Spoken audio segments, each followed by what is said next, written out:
Right next to me is Kia's new, most affordable sedan, the Kia K4 LXS. And you're probably wondering, wasn't that the Forte? Well, they canned it. It's gone. They took it out in the back, shot it with a shotgun, and this is the new car, the 2025 Kia K4. Now, completely new, all new redesign, all new absolutely everything. But is it better than the Forte? Well, in this video, I'll be taking you through the ins, the outs, the back, showing you all about it, and let's see it together. Is it better than the Forte? I will be reviewing the LXS trim, and after options and dealer fees, it comes out to be just over $24,000. Thank you to Executive Kia in Wallingford, Connecticut for allowing me to use this vehicle for the day. Their information will be linked down in the description below. Let's get right into it and talk about the front, because Kia said, you know the Forte, the cute bubbly car we all know and love? No, we want it to be on steroids, we want it to be sharp, we want it to be sleek, and this is the outcome. You got the Kia badge right front and center. These are LED headlights, LED daytime running lights, and LED turn signals. And this really cool T Thor's hammer shape, it actually sticks out and makes it look super aggressive. Down here, I thought this little piece was airflow, like to suck it through the side to improve the aerodynamics, but it's just plastic there. I wish it was actual airflow.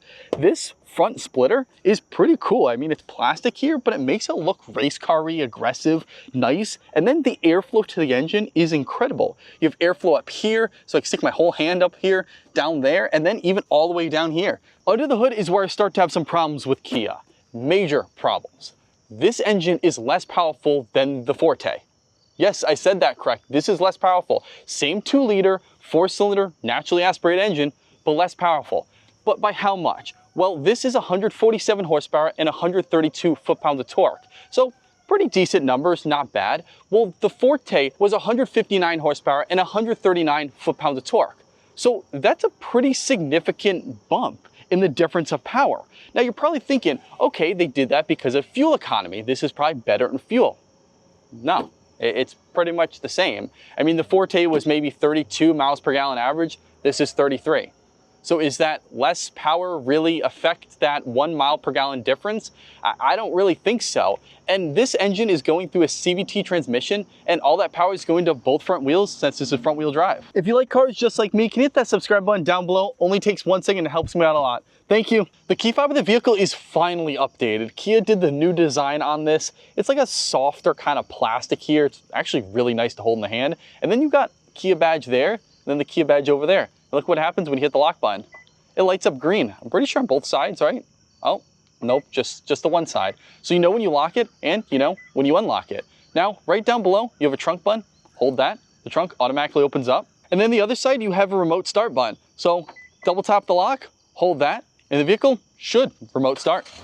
And there it goes. No roof rails on top and no sunroof, but I do want to say the roof on this vehicle slopes down and is probably one of the weirdest roofs I've ever seen.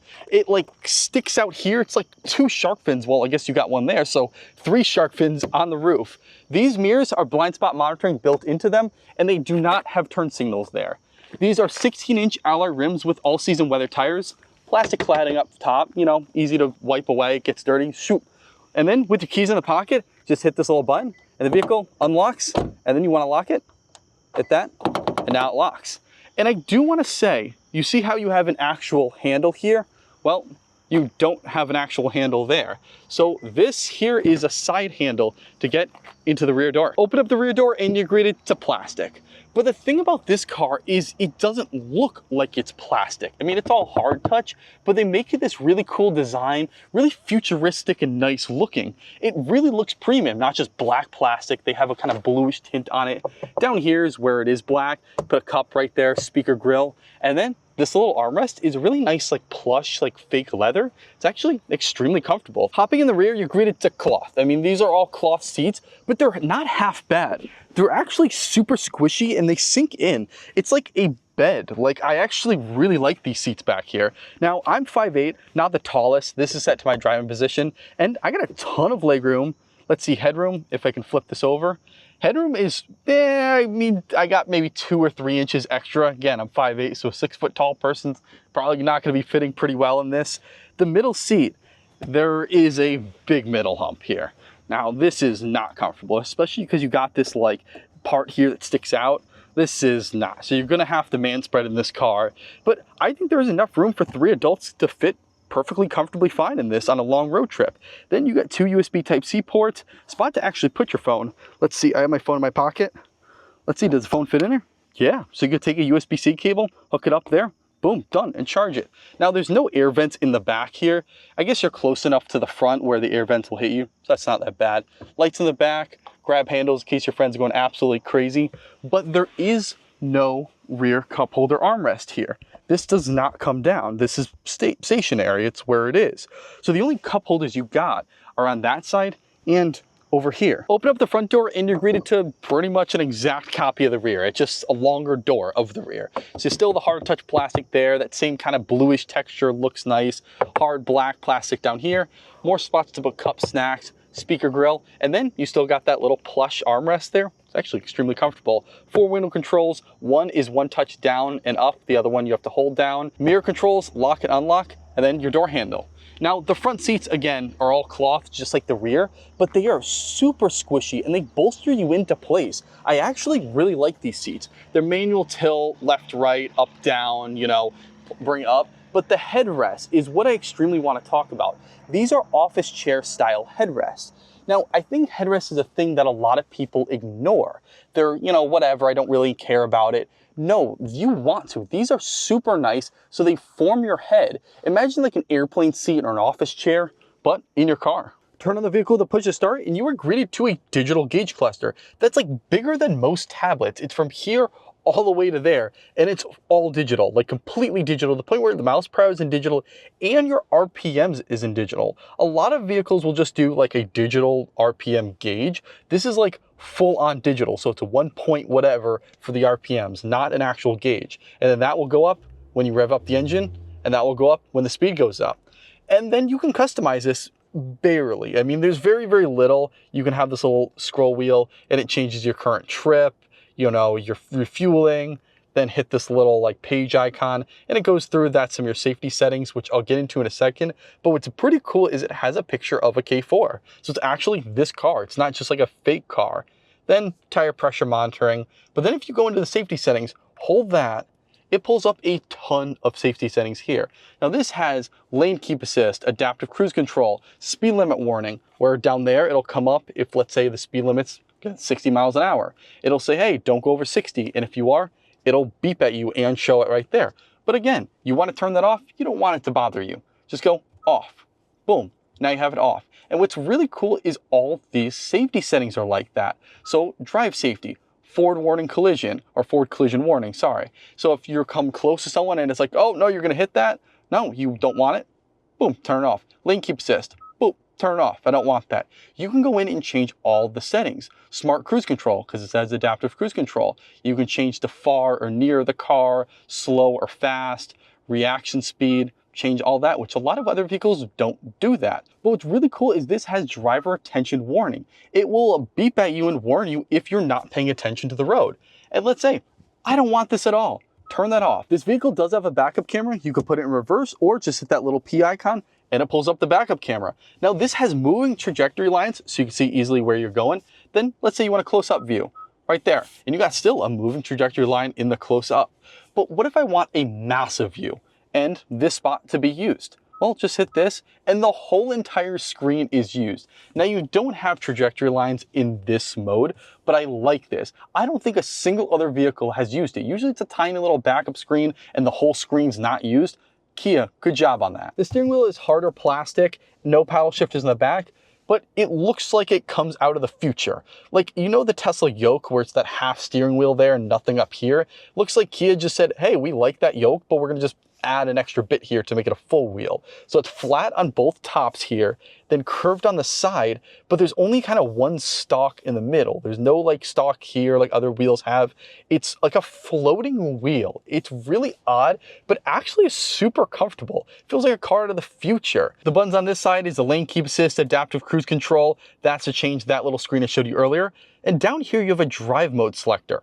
Now, there's only normal or sport. There's not even eco mode in this vehicle. But what's cool is the Forte had it down here. There was a little button you hit there and then you put in sport mode. It's on the wheel. I like that it's on the wheel. You just quickly, as you're driving, oh, if I could do that, just quickly hit that button. On this side, this is your phone connectivity, your talk controls, your volume controls, and then you have this. What is this? Well, that's a favorite key. So through the touchscreen, you can change this to whatever you want. So if you want a simple media on and off, or let's say display on and off. As you're driving, you're like, I don't want the display on anymore. And you set it to that, boom, and the display goes off. So you can customize that to all different types of things and have a quick hotkey. This vehicle has a 12.3-inch touchscreen with wireless Android Auto, Apple CarPlay, and it's as simple as your phone. Music right there, phone connectivity, so wireless Android Auto, Apple CarPlay, valet mode, vehicle diagnostics, some safety settings there.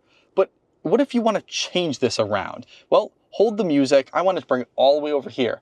Just boom, right there. Just like your phone moving widgets around, super simple. Date, time up there, swipe that down, adjust the brightness. Again, just like a phone, Kia has nailed the touchscreens. And right below the touchscreen, there's some hotkeys. Now, what are these for? So, really simple. You want to go to media, just sends you to media. You want to go to setup, goes into the settings. Super nice, easy to use. Even though the touchscreen's already super easy, you just quickly hit that and it sends you right to it. And then there's another favorites key. So you want to hold that.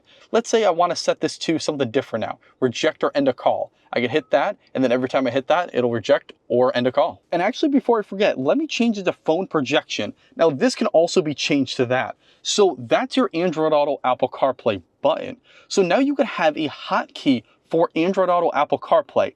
I have never seen a car do that. That's really cool. This vehicle has physical AC controls. We want that, Kia, keep it up. But it's a little different. So that's the fan speed. It's like little dials that go up and down. And then the hot and cold, it's again. So it's 4 hot and 4 cold. There's no temperature gauge like other vehicles are. I don't know how I like about that. Let me know in the comments below what you think. But it's simple to use, nice and easy, but I don't know the temperature. I would like to actually see that. Then down there, you have a USB-C port, another USB-C port, and pull that out, and you have a cigarette lighter port. Now, this is not a wireless charging pad, but a spot to put your phone. Gear shifter, and it has manual mode, so you can change the gears through the gear shifter. These cup holders are actually very cool. They're like fidget toys to me, because you can go there, and then hit that, and they fly out. Well, what's the point of it? Well, if you got a big cup, you could go like that, and then if you got a small cup, just put it in, hit it, and it doesn't go anywhere. Now, this armrest is actually very nice and plush, like super nice. I was resting my arm on it the whole time. You open it up, and you got a pretty decent storage pocket. You put a little cup in there, and close it. The back of the vehicle reminds me of a toddler in art class with putting geometric shapes everywhere.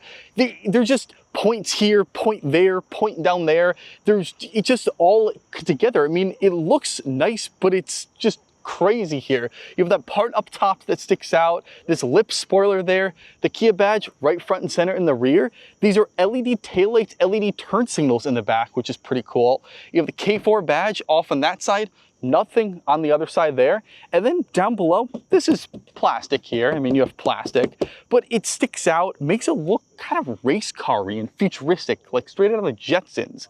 But one thing that really shocked me is this has a backup light.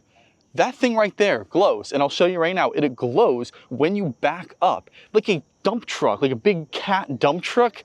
Why on this car does it have it? I don't know, but it's cool. Now, the perks of having this vehicle slanted and long is the trunk space. There is extra trunk space in this vehicle compared to the previous Forte.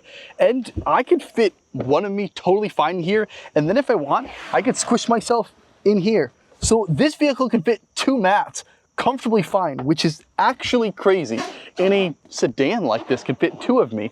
And then if you even want more room, just pull this lever down, kick the seats, like karate chop it, but with your feet, and those seats go down. And I'm happy to report this vehicle does come with a spare tire.